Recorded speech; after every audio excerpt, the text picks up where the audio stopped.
आजच्या डिनर रेसिपीमध्ये मी बनवले दुधी भोपळ्याची भाजी. I know, I know, I know.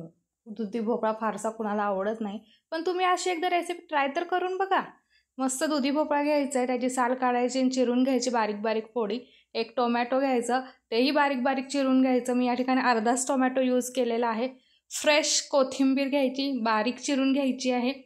मुगाची डाळ आणि तुरीची डाळ समप्रमाणात आपल्याला कुकरमध्ये घ्यायचं आहे. स्वच्छ धुवून घ्यायचं आहे. त्यानंतर त्यामध्ये अर्धा टोमॅटो आणि जी दुधी भोपळा आपण चिरून घेतला आहे तो ॲड करायचा आहे आणि कोथिंबीर देखील त्यामध्ये ॲड करायची.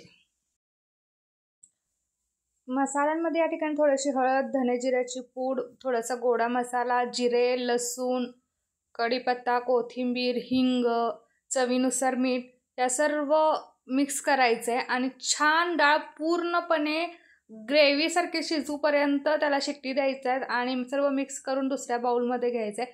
आता महत्त्वाचा पार्ट आहे तडका. तडक्यासाठी थोडंसं तेल जास्त वापरायचं. तेल तापलं की त्यामध्ये मोहरी, जिरे ते तडतडले की लगेचच कढीपत्ता, लसूण या ठिकाणी चिरून घ्यायचं आहे, लाल चटणी आणि मिरची. हे असं मस्त धूर निघाला ना की तडका द्यायचा आणि वरून छानशी कोथिंबीर सर्व करायची. ही आपली छानशी भाजी बनून तयार झालेली आहे. पण तुम्ही सबस्क्राईब करायला विसरू नका. पुन्हा भेटू. बाय.